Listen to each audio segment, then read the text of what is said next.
Hey everyone, and welcome to a very special edition of Crazy Amazing Humans podcast. Jefferson, I've got the measuring tape here, and don't touch it.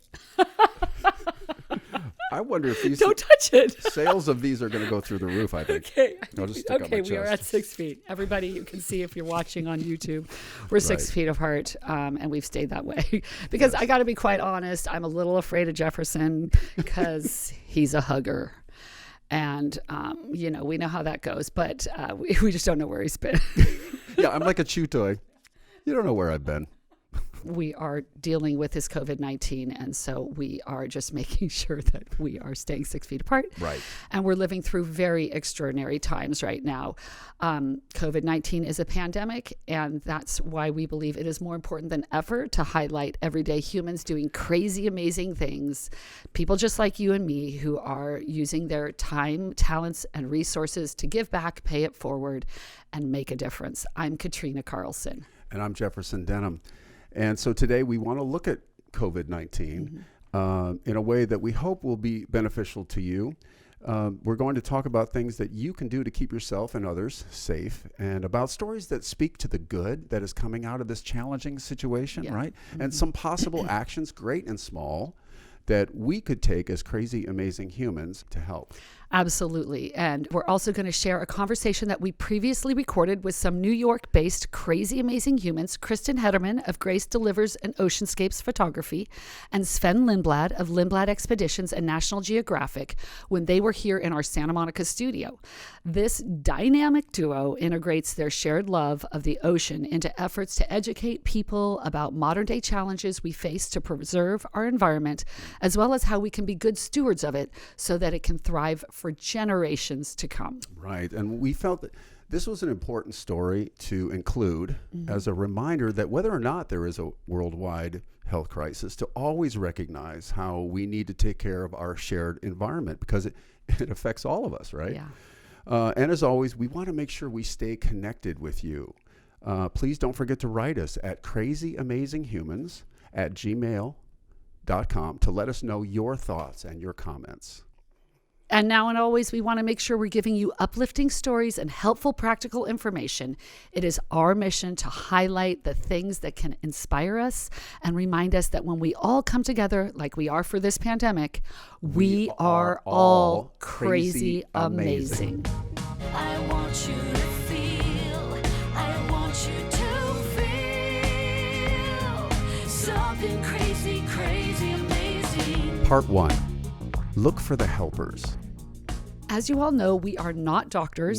No, I don't think not. anybody would ever mistake me for and we don't play them on TV. We're just, it's not what we do. So we'll stay away from getting too technical with the medical advice, since all responsible reporting on COVID-19 is ever evolving and ongoing as per the research of many crazy, amazing scientists looking for cures, vaccines, better and faster tests, and the heroic doctors and healthcare providers, of course, on the front line in hospitals and beyond. So a big shout out to all of them. We want to thank them for their incredible work, the people who are out there on the front lines.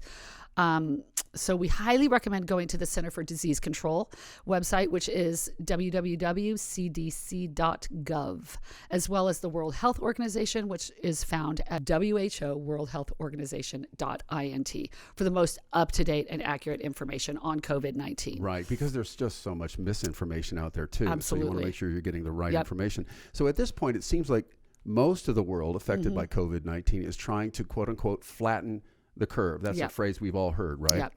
Which basically means slowing down the spread of the disease so as not to overwhelm hospitals or doctors and medical personnel, so that everyone who has a serious case of COVID-19 who needs treatment can get it. So let's talk about a few proactive ways that we can be doing this. Right. So, I mean, what we're doing right now, well, what I'm doing with my family is self-quarantining. I think a lot of us are doing it right now. Our governor here in California has ordered nearly 40 million people to stay home and all the residents of California to prevent the spread of the COVID-19. And your governor or your country might also be having you take similar measures where you live. None of us want to get exposed, and none of us want to expose others to it. So it's been almost 2 weeks for us here, for our family, and it's been a bit tricky. It's been a little Twilight Zone-ish. I'm not No gonna kidding, lie. right? Yeah, but we're in it to win it, and we're learning a lot of good things along the Yay. way. We're living a simpler life. You know, everyone's pitching in with chores and cooking. My son was setting the table, and he What? made chocolate chip cookies last night, and our kids are all pitching in. We're taking care of ourselves, our immune system. We're having amazing family time. And our younger daughter, you know, she is being really responsible with her homeschool, with her online schooling. And Right. she gets herself to school in the morning. There's no carpool. And we're like doing walks and hikes. And we've just found a new appreciation for the things we took for granted. Like, I don't know, right down to like those delivery trucks that are in front of the grocery store I when you're just there in heard the an morning. NPR story about Yeah, that very yeah. thing. And boy, yes, heroic. It's because quite some logistics that it takes for those. And we're just really grateful for everyone who's still out there working all the time and providing things that we need, the Right, essentials. no doubt. And so when you do have to go to the store or just out in public, practice social distancing. Yes. So I was telling The 6 feet away Right. rule. So we were just talking that last night a local newscast had the anchors 6 feet apart. Mm-hmm. Now I went to the supermarket recently. And I don't know if you've noticed. Okay, we know the shelves are empty Yeah. on some sections, right? For sure. But I noticed everyone is keeping, and tell me if you've experienced this too, everyone was keeping a healthy distance from each other, and everyone seemed to be putting in extra effort to exercise patience because there's lines. My son went to a Trader Joe's recently, and you have to register at a table, stand in a line, and then they let people in, and then they let people out. So you Yeah. have to exercise patience and be friendly to each other. I'm noticing that. Yeah, people are doing that. I think it's really sweet. We were talking about the delivery people. Thank you to the people who work in grocery stores. Yeah, I know. Because they're giving us all a sense of calm. I saw some story yesterday that they're all going to get a bump in pay. Oh, our that's local, great. Yeah, our local mayor said, if you're looking for a job, they're hiring. Okay. And so Wow, I just for feel sure. like for the most Yeah, part, yeah, there's it's great. more people trying Right. to, aspire for their better angels. Absolutely. And, we are not forgetting hand washing, which is so basic. And Oh my just gosh, know right? that, it's it's something we need to do for always. And in the future, I will say it keeps the virus away. And it's literally a 20-second scrub, which everyone knows. We're singing happy birthday. We're singing different songs. Right. And you don't need antibacterial soap, right? You just need to No. wash your hands for 20 seconds. So Right. just do a thorough wash and dry. And yes, my hands are dry and chafed, but it's a small price to pay. Oh, so good self-care, Yeah. right? We know that this is, like you said, it's always important to be washing your hands. It's always important to be, by the way, if you're looking for an excuse to quit smoking, this Now's is it. the time. Yeah. This is it. So good self-care, eat well, right? All the things you just know you should Yeah, do. Get I know. rest, meditate, as your family does. Go outside for what we do too. Go Get out, in the and that's nature. free. Get in the nature. It's Right, fun. and they say studies have before the pandemic. They say that these things are good for you anyway, for your mental health. So go outside, take a walk. Yeah. And how can you relate to other people, Jefferson? Like, how are we doing that now? Well, from 6 feet away. So yes, no and hugging. video calls and video chats. I saw that there was a local high school, I can't remember where, saying that, our choir concert is canceled. So I think it's through Zoom. They figured out a way to sing one of their songs, and it's up online. Oh, that's really so cool. people I are love being creative, and that's what people, crazy, amazing humans, that's what we do. Yeah. So, and yes. and there is a quote attributed to Fred Rogers that you might have seen floating around social media lately. And it's, quote, "When I was a boy," Mr. Roger writes, "and I would see scary things in the news, my mother would say, 'Look for the helpers. You will always find people who are helping.'" The reason I love that quote so much, thank you for sharing that, is because we say, first of all, let's take a deep breath, and then let's embrace looking and celebrating the helpers, which is what we're starting to do. Like, take, for example, the NBA. Okay, we know the NBA is shut down.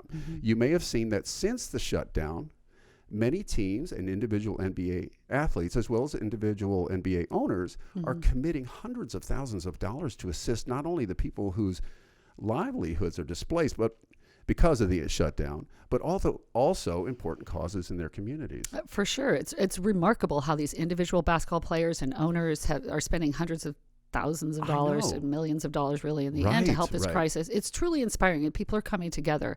And now some apartment owners are telling tenants that they'll postpone or waive their rent for the next month if the tenants find themselves suddenly unemployed. Wow. Some cities and municipalities are suspending foreclosures to assist people in financial distress. Hallelujah. There was a property owner who told a restaurant that they didn't need to pay their rent for a month if they would use the money to pay their workers who were temporarily laid off.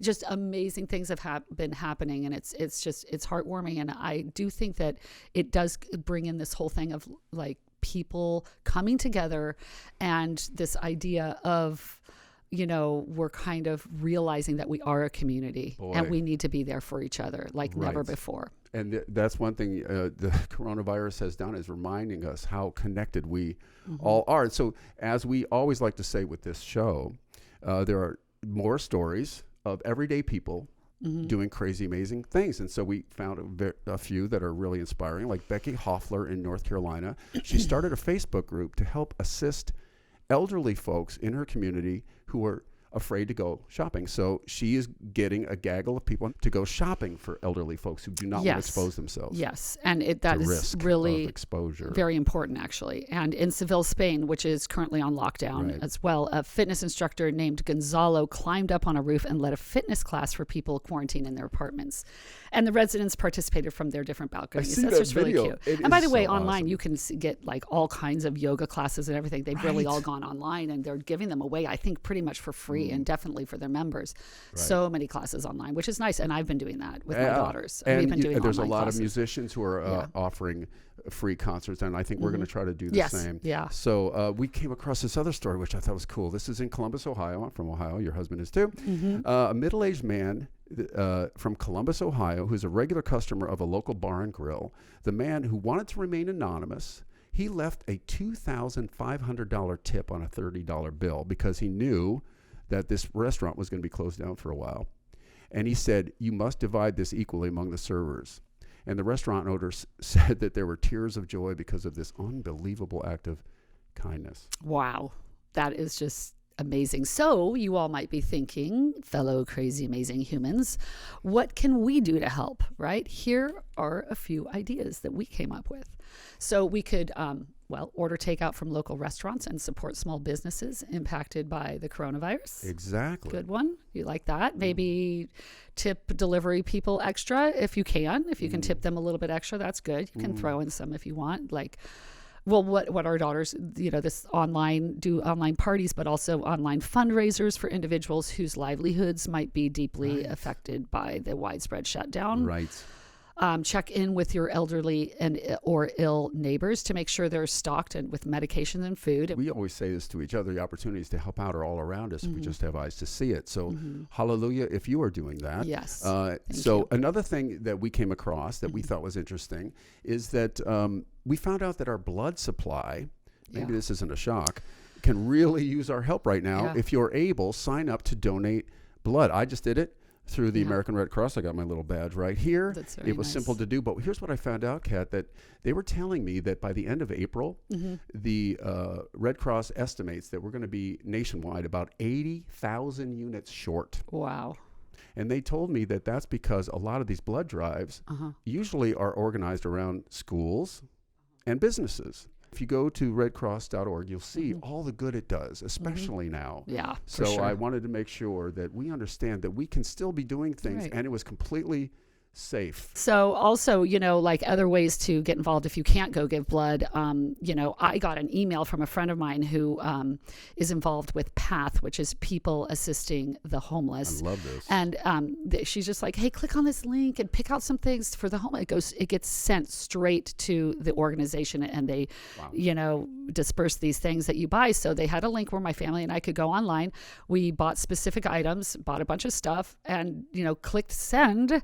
And, we know that toilet paper and this and that, whatever, we got. And by the way, it was about a week and a half ago. So there was still a lot of stuff that we could get. I was like, oh, I can get them this and that and that. And it was a great kind of hands-on way, to feel when you're in quarantine, hands-on, to actually go, oh, I'm giving specific things, and I know these are going to go to people who need it. I love that. So that was really, really and awesome. a lot of times, do you think, a lot of times we're sitting here thinking, I'm not doing enough, and all you need to do is that. Yeah, you can do that. You can make a huge difference. You can. Right? Yes, you can. So we love our crazy, amazing humans community. Yes, we do. And we know that, you are all creative and inspiring, and you're probably finding additional ways to help.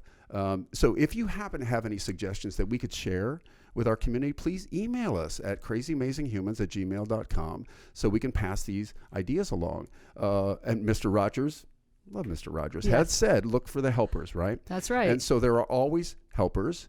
And as a crazy, amazing humans community, let's you and I be helpers, shall we? Yes, let's do that. Let's say, won't you be my helper? Yeah, Right. something like that. Right. And I love this excerpt. And Jefferson, you brought this to my attention from J.R.R. Tolkien. And my son, I read it to him last night. He's like, I know that one. That's okay. It's from Fellowship of the Ring, and it seems very appropriate for now. I love it. It goes like this. I wish it need not have happened in my time, said Frodo. So do I, said Gandalf. And so do all who live to see such times. But that is not for them to decide. All we have to decide is what to do with the time that is given us. Part 2, learning to breathe underwater.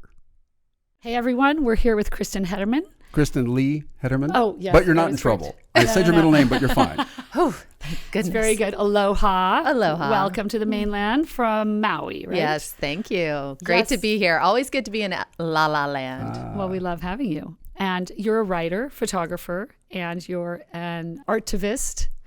So I'd never heard of that word until I met you. Did you coin it? And will you tell us a little bit about what that means? This term artivist is just a great way to fuse your passion for art, in my case, photography, with also your intent to do, make change in the world, to support important initiatives. Where did you get your first camera? I got my first camera in Falls Church, Virginia. I can remember my dad took me out. I think I got it for my birthday. And boy, I had some adventures in high school with my girlfriends, and we would just be going into... Are those photos online as well? They're not online, but in fact, I do have them. I just looked through my high school portfolio and started sending photos around the country to my girlfriends, That's so fun. Wow. Yeah. I'd always felt a real draw to the ocean, but as I entered into my adult life, the decisions I made basically were all catered around moving and being closer to the ocean. And now you literally swim with the sharks, right? Yeah. So it's a long cry from those times where I was scared to get into the murky green water of the Atlantic thinking about sharks, to being in the crystal clear water of, let's say, deep in French Polynesia, surrounded by hundreds and hundreds of sharks. Hundreds, yeah. Just looking, accepting us into their routine and just looking us in the eye and checking us out. And it's not at all what you think about in your dreams. So I had the privilege of seeing your little mermaid cottage. Your there. mermaid cottage? Do tell. So, yes, well, you do think of yourself as a mermaid. Well, can I, by the way, I think before you people would- have actually named me that. Yes, I think you're right. I think you just are a mermaid. That's what you are. we will have links on our website for your photography, but you've got this beautiful shot that we just both love where someone's a mermaid. Is it you? Oh, yes. I have some beautiful underwater shots. In fact, before I started shooting underwater, I was more, there were more opportunities when I had some beautiful pictures taken of me underwater. And that was my first exposure really to like underwater shooting with people. Oh, like come out and I'll take some photos of you. Oh, that's nice. So that was actually before I even began shooting, underwater myself. Right. Well, Kat and I love that picture, Yeah. and so it looks so cool. We actually wrote a song about a mermaid. Yes, we did. Breathe underwater. Breathe Underwater, Yeah, actually. Yeah, it's funny. About a mermaid wanting to share their love of their experience and bringing someone they love into the experience. And but that's what you do, I think. That's what you do with your art. Yeah, with your art, you were saying you want people to feel the ocean when they see it. Yeah. Yes. Can you tell us a little bit about. Well, how I that is think for for you? me, I had a big aha moment when I really started scuba diving. I mean, I had spent a lot of time in the water in Maui, swimming, snorkeling, kite surfing, had started getting into free diving. But it was really when I started scuba diving that all of a sudden the massiveness of the underwater world and all of the complexities and everything that it represents really became clear to me. And that is like almost like taking a spaceship to another planet. I mean, really that's basically what it is. I mean, in terms of, and so when I think back to my time in my 20s when I was in Charleston, obviously very connected, always felt very good close to the ocean. Emotionally, it always calmed me down, and I felt very centered and balanced, more centered and balanced than like in cities and things. But I don't think I had the connection to the ocean necessarily in terms of really understanding it. It was sort of like something that made me feel good, and it was pretty, and I shot beautiful sunsets, and I loved the reflections, and it was awesome to see dolphins jumping on the horizon. But I didn't until I went underneath and really started scuba diving, and scuba diving with Sven all around the world, into some of the most remote places in the world, and just like having these realizations that,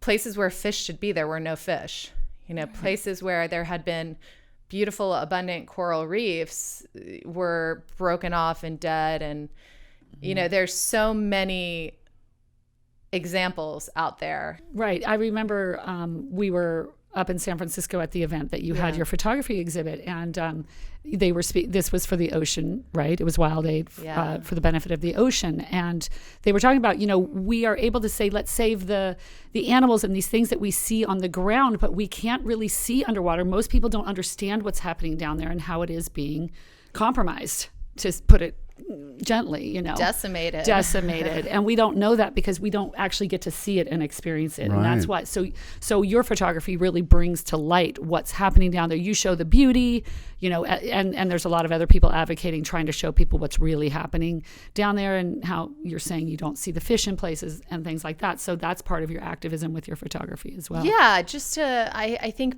I'm extremely lucky, very blessed to have the opportunities that I have had and continue to have and will have in the ocean. And I know that the majority of humans that are wandering this planet will not have those opportunities. Right. So for me, it was almost like a no-brainer. Like, basically, there's no other choice. Yeah, I could be like kind of cruising around and having a good time and, drinking margaritas or whatever.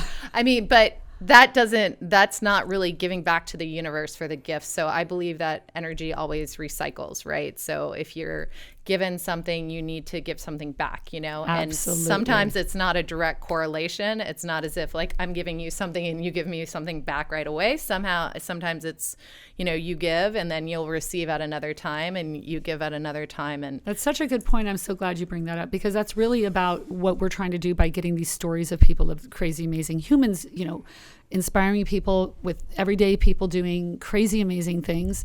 And that kind of pays it forward. It's like a pay it forward, and it just generates, because when people see, so when our audience hears your story and they think, hey, I really resonate with that idea of, I've been blessed in whatever way I've been blessed, how can I give back? You took a first step to do that. You realize that, you recognize that, you took a first step. Do you have any advice for our audience of how they might take a first step in their own community? Or one of the things that really encouraged and inspired me along my way, particularly getting into the underwater photography, because I just started shooting 4.5 years ago, right. Not that long ago. So it hasn't, the underwater thing has not been a long time. I've been shooting, of course, since I was in my teens, but so for me, it was just, I loved it. I was challenged by it. I continued to do it. I had a lot of, there's always learning curves, of course. And then you're also surrounded by people that you can constantly compare yourself to if you want to. That's life, right? So you don't give up. Yeah.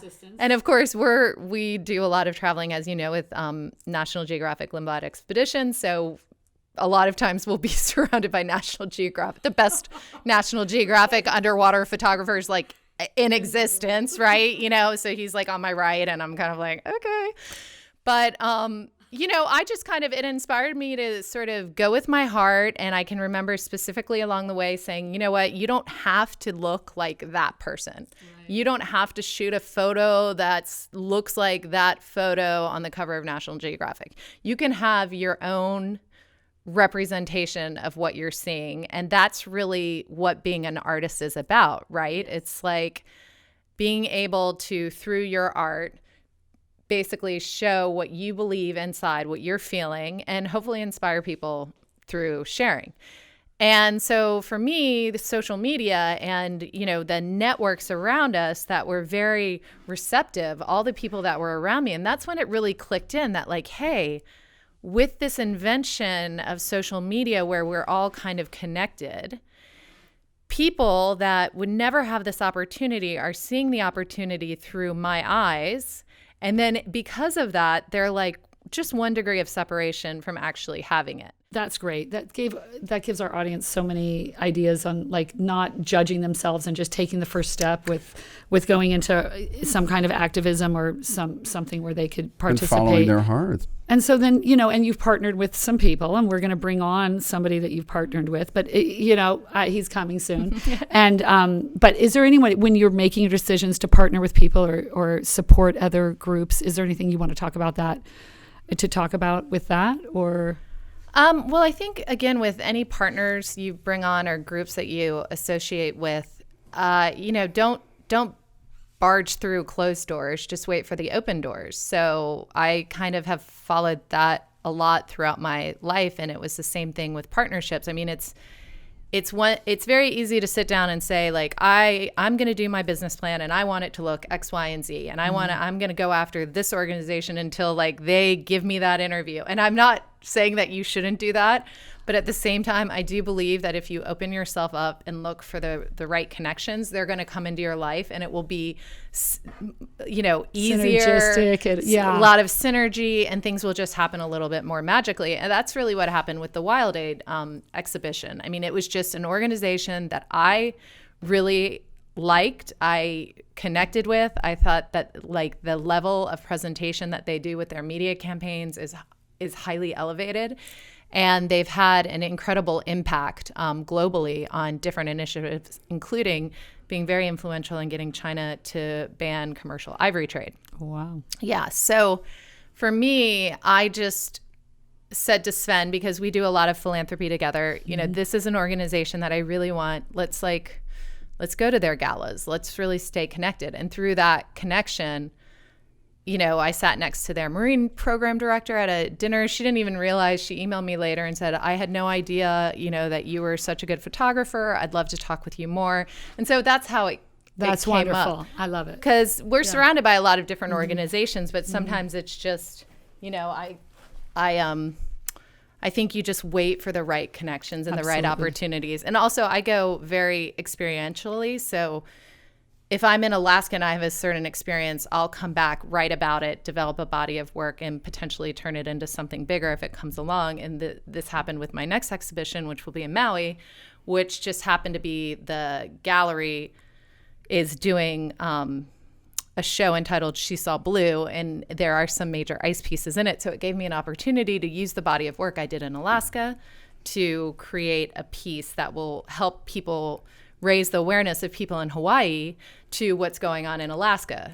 That's amazing. Yeah. See, that's great. That's great. Okay, great.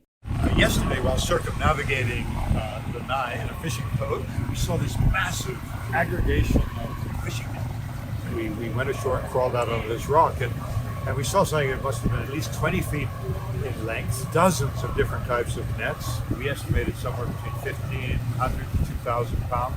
There have been quite a few storms recently in Lanai, and this obviously washed up during one of them. So we asked our captain if he would take us out, and he did. And he and another fellow, and Kristin and myself, and we somehow figured out how to get this thing off the rocks.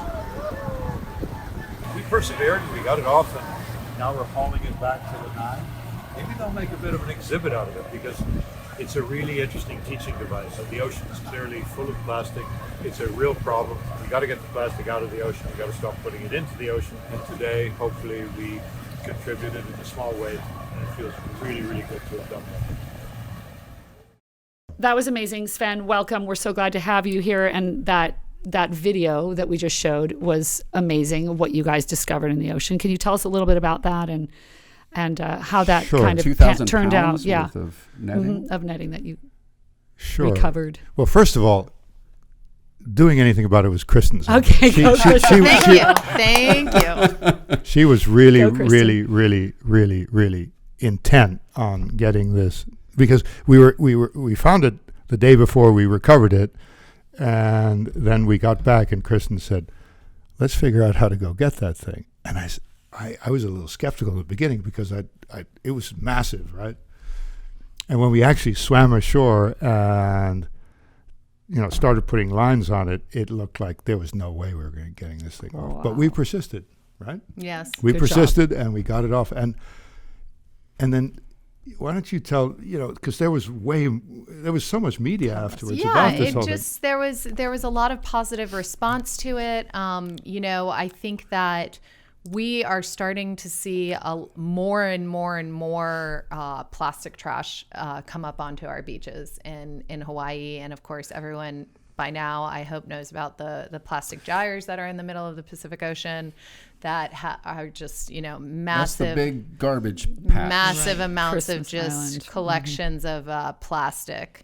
And so it was something that was like a real feel-good thing. And then also our captain, who we chartered to go out and go get this, then he said he had subsequent calls from people who said, we want to go out. We know, I've been looking at this big mound of net over on the other side of the island. I want to charter you to go get it, so that type of thing. Wow, that's wonderful. There was a huge cleanup just a couple months later where an organization called Love the Sea actually worked with a lot of professional athletes on the North Shore of Maui to get into jet skis and really go like renegade style onto the very remote coastlines of the North Shore of Maui and grab massive nets. I can't remember what the total amount of trash they lugged off that day was, but it was, some of this stuff is, you have to really go in. It's like mission, to get these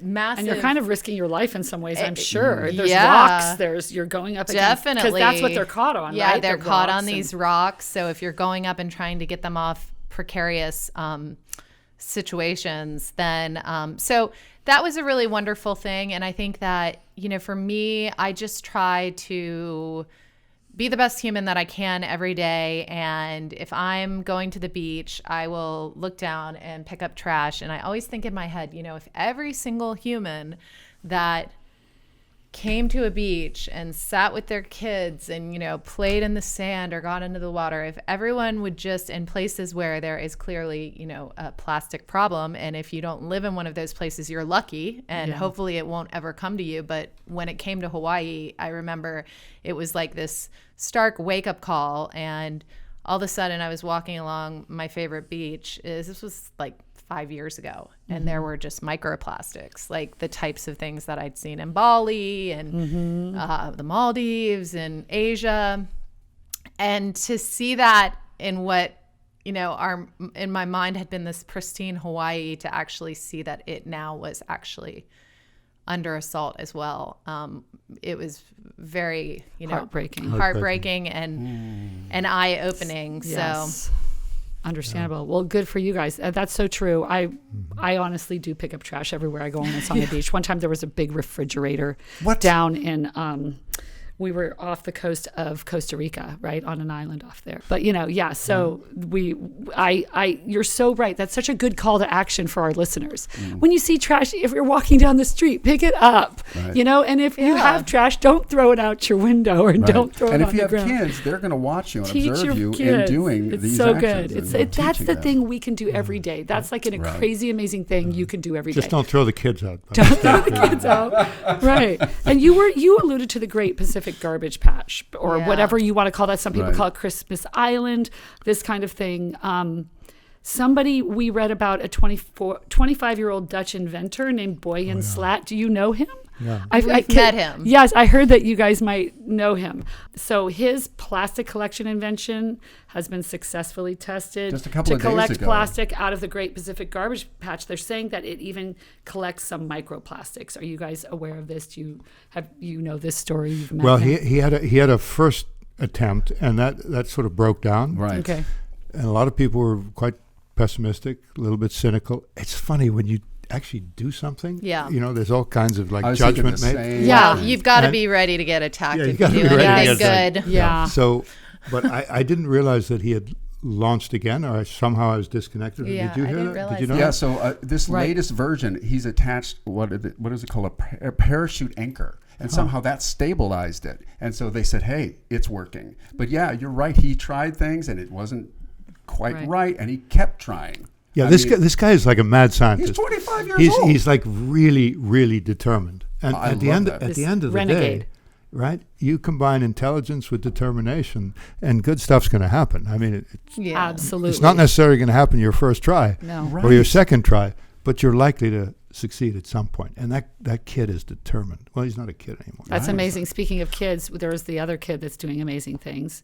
Greta Greta. Thunberg. Now, talk about somebody who is, and you know, so I'm Swedish. I Yes, know. I know. So You're that's, fellow of course, Swede. we need to say. And you know, so she's put herself out there. A lot of people look at her heroically, me included, and I think you included, Us included. Yes. and you included. And then there's all kinds of people that view her as the enemy. You know, just like we're hearing like the press is the enemy of the people by certain individuals today. Yeah. Somebody who disagrees or has this strong opinion about climate and its effect, and particularly the fact that we should not, our generation should not destroy the possibilities of her generation. So that's a very, very salient, powerful message. And she's got so many enemies out there. And you know, there is a reasonable chance, unfortunately, in the world we live in, that something bad can happen as a consequence of that. And I just so Well, hope this is that- what's sad and that's why, again, part of our mission is to encourage people to do something, because it can be paralyzing when you're up against the fact that, you know, no good deed goes unpunished Yes. or Right. something like that, you know, and it's like people have to keep moving forward to do good things. And we have to find a way around those people and to like cut out the noise so that we can go forward. Even starting this podcast, this is one of our first ones. And, you know, I'm just like, what am I going to be criticized for? What are people going to pick on? You know, what am I going to say something wrong? But, you know, at some point you just have to say, I need to do something. We need to tell stories about people like you all so that more people can be inspired to do good things, because that's what we need in this world. We are very powerful humans, and if we can just do one thing or anything, follow what we can do, we can make a huge difference. Yeah, and you know, the reality is that there are so many people out there that are smart and that have the ability to come up with ideas that can change the trajectory of some of the more negative things that we're dealing with at the moment. The ability exists. I mean, human beings are capable of doing all kinds of things, right?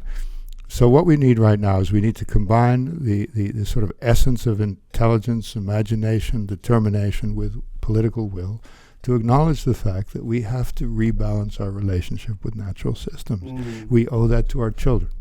We owe that to their children. You know, to the Absolutely. planet. You have had a longstanding commitment to conservation, Sven, with your company, and you've been recognized around the world for the steps you've taken to advance the environment. And so can you just tell us a little bit about your journey and how you got to where you are? Because you've been doing this most of your life and grew up in it. Tell us a Yeah, you little were bit. about to say for how long, but nevertheless, most of my life. That's good. We'll keep it at that.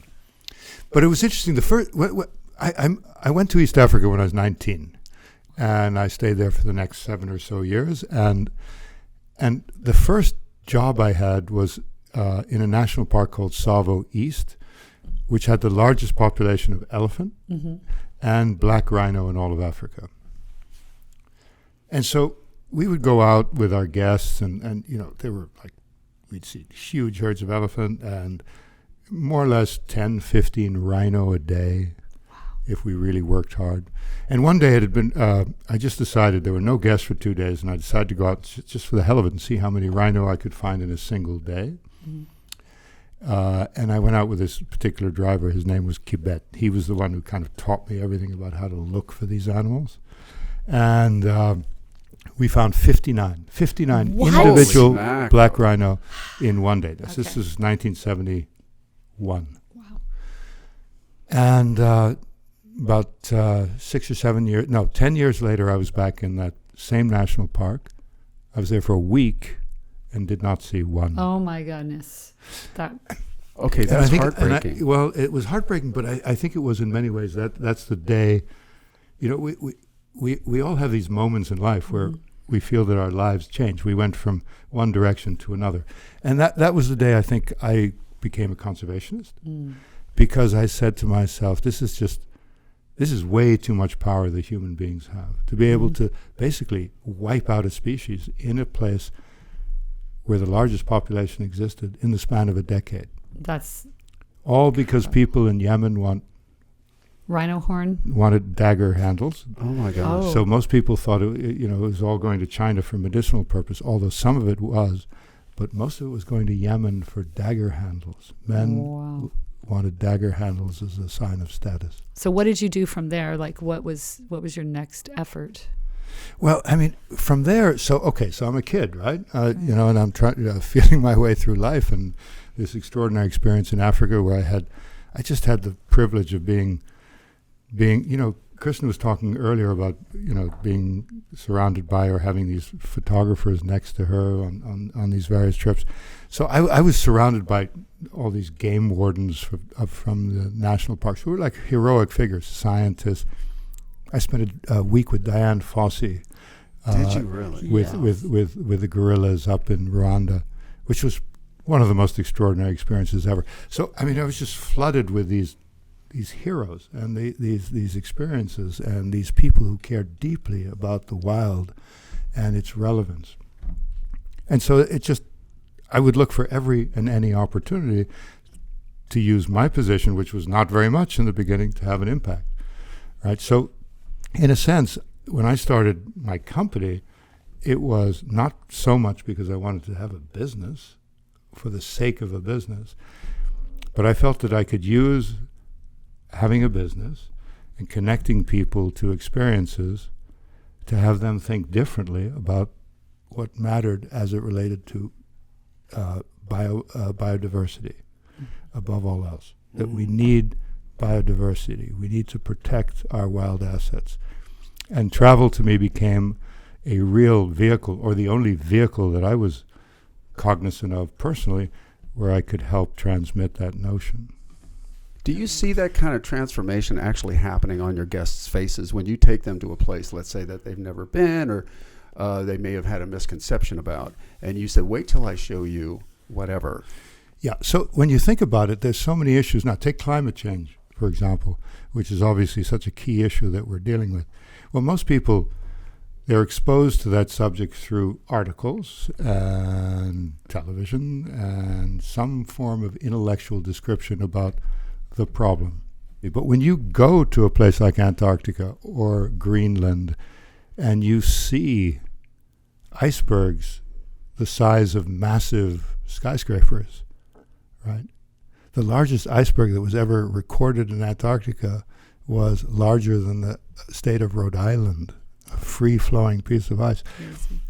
So then you begin to think about things differently. You've had a personal connection. You've seen something. You've felt something. And then if you combine that with some really interesting conversation, you just face that subject differently. Or you think about that subject differently. Yeah, it's hard to deny it when it's happening right in front of you. Yeah. So I do think, and it affects people in a multitude of different ways. I'm actually about to launch a project where we want to study, I can't tell you specifically the university because we haven't sort of agreed yet, but there's this gentleman that has come into my orbit who really understands behavior change and the study of behavior change. And what we want to do is really try and quantify more what actually happens to people as a consequence of these experiences, because I desperately want to know that more concretely. Well, that probably ties into something that we know is one of your favorite quotes from Thoreau, which is, and I'm going to butcher it right now, but it's basically, it has something to do with an actual experience of nature. Right, like we need the tonic of wildness. Yeah. Right, I know that you've quoted that in the past. Is this part of what you're talking about? Like, I know that you've said in previous interviews, it's about experiencing, right? What you can talk about it all day long. But and through photography you can experience it as well, Right. but it's nothing like being right up in front and seeing it.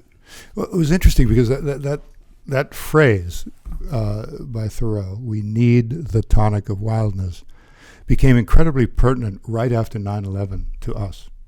So I read about this phrase that he had written through somebody at the National Science Foundation, and there was a whole body of work about that leaders used forays into natural places at times of tremendous stress. So Roosevelt would go to Yellowstone when he was dealing with complex decision making. Yosemite was created as a national park during the Civil War by Lincoln. During the Civil War. During the Civil War. So, this, and here we were traumatized by this event. Yeah. And I felt that we could communicate to people that one of the things that could help us heal, help us get through this, was an exposure to nature and wildness. So it became a calling, a clarion calling for the entire enterprise. And in fact, I believe in my heart of hearts that single phrase saved our enterprise at that particular time. Amazing. Well, there was so much stress. There was so much going on. We were going into war. I definitely think that that's such a truism that, going into nature really helps you get grounded. I think it's probably a fact with therapists. People know, you need to get grounded. You need to see the natural wild. That's why one of the reasons it's so important to protect. Yeah. I mean, there's a guy called Richard Louv. He wrote a book called Last Child in the Woods. I don't know if you've ever seen that, but and he coined a phrase, and he's a scientist, so he's done a lot of work on this, which is nature deficit disorder. And he's talking about this disconnect that young people have from nature and its effects, and they're far-reaching cognitive effects, all kinds of psychosis. And when you think about young people today and what they're thinking about in relationship to their futures, the climate change and their sort of parsing of it or trying to understand it and how it's going to have an effect on their futures is causing tremendous stress. And there's a lot of scientific work behind that. And there's no question that if we just do not take seriously that we need to be in balance with our natural systems, that there's going to be a huge price to pay on a multitude of levels. I think that with travel, what you're doing is you're opening your eyes up to see what our planet is like on the whole. So for me, when I started seeing that there were these different places, you could physically go to these different places on the planet and see a completely different world, it just made me understand how I fit into my own world and also the type of person that I wanted to be, which is a person that wanted to push out into the world and to see things, to explore, to discover. So here's another quote. You'll love this one. It's absolutely probably my favorite quote of all, by Alexander von Humboldt. Not a lot of Americans know who he was, but he was a great explorer, naturalist, geographer. And one of his quotes was, "The most dangerous worldview is held by those who have not viewed the world." Yes. So you've always had this, and you've been very influenced by your father, right, who also was an explorer. Do you want to talk a little bit about how he influenced your life? Because he was a mentor for you. Yeah, so Lars Erik Lindblad, my father, he came to the United States in 1951, and he really wanted to be an explorer above all else. In fact, I'm named after Sven Hedin, who was he idolized, which was a Swedish explorer. But he couldn't amass the money it took to be a traditional explorer, because in those days you either had to be rich or you had to have a sponsor, so he couldn't figure that out. And then he thought about becoming a missionary, but he wasn't religious, so that was a problem.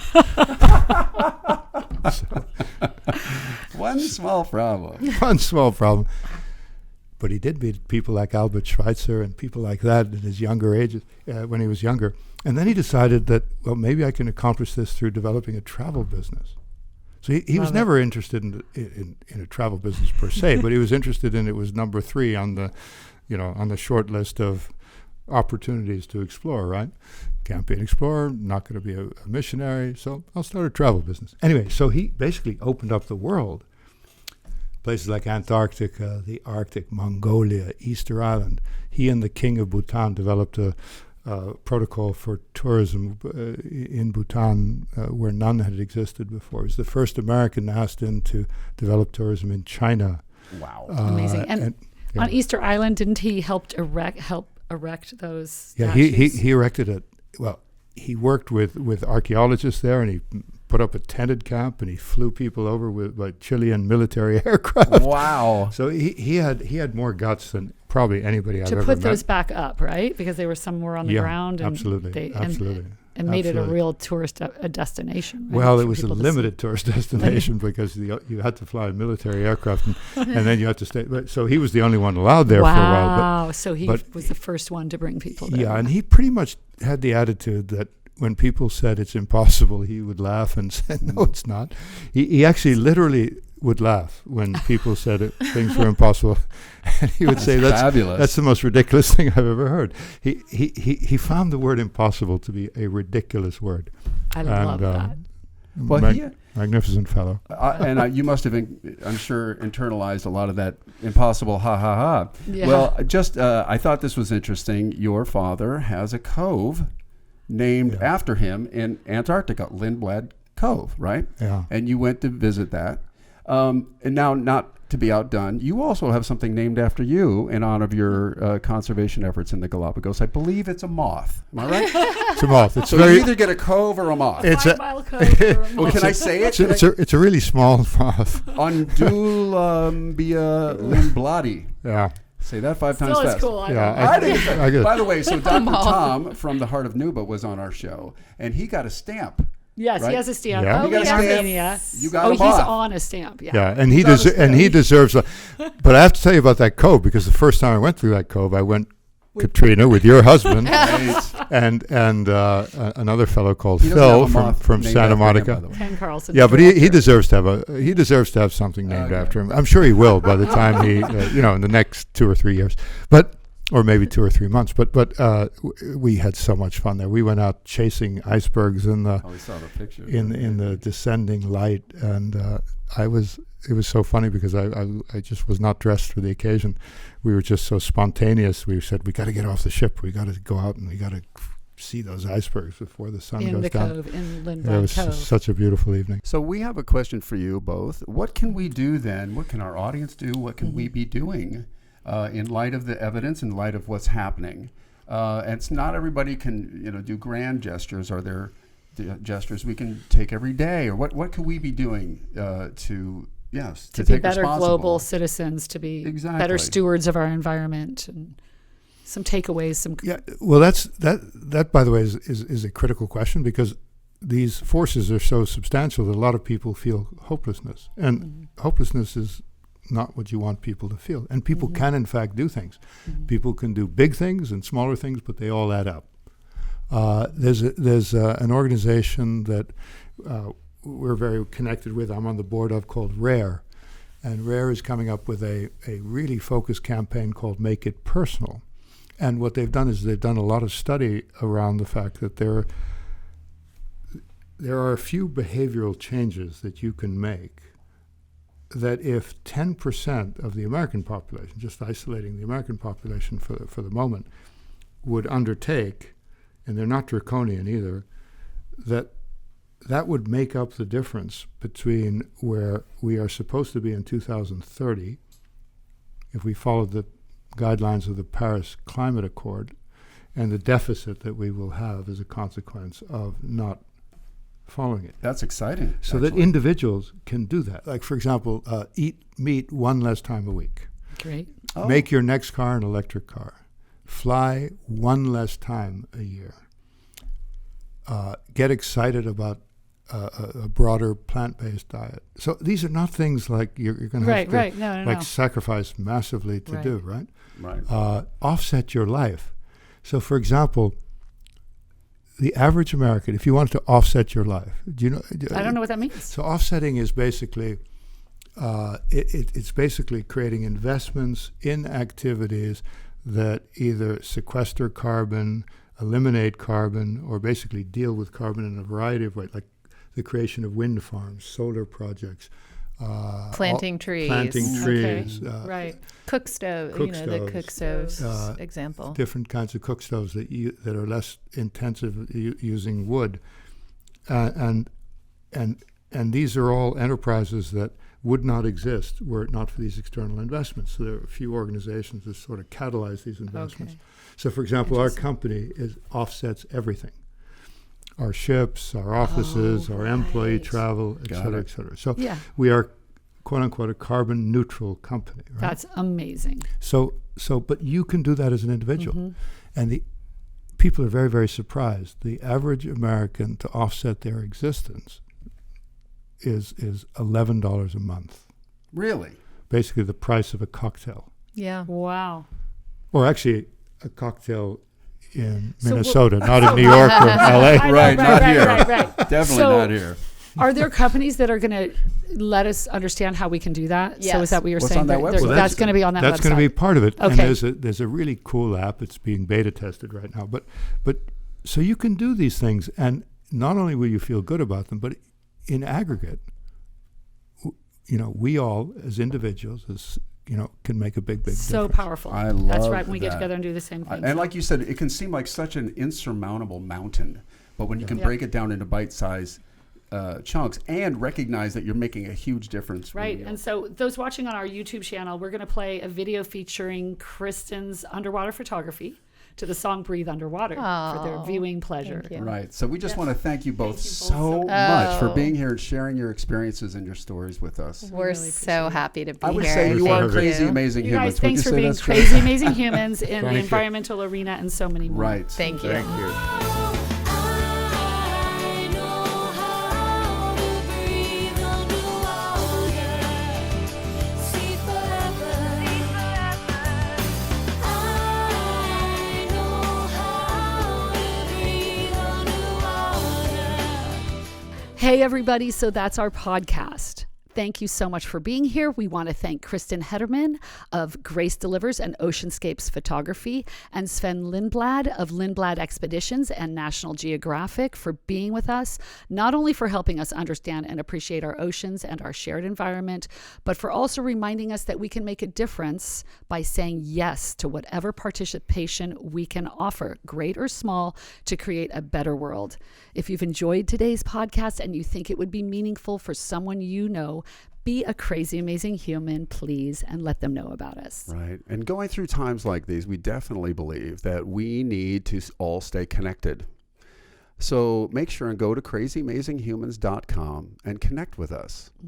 Remember, you can always look for us wherever you get your podcasts. And you can also write to us directly at crazymazingHumans@gmail.com. We would love to hear your thoughts, comments, and questions. And it's true that in times of crisis, it can bring out the best or the worst in us.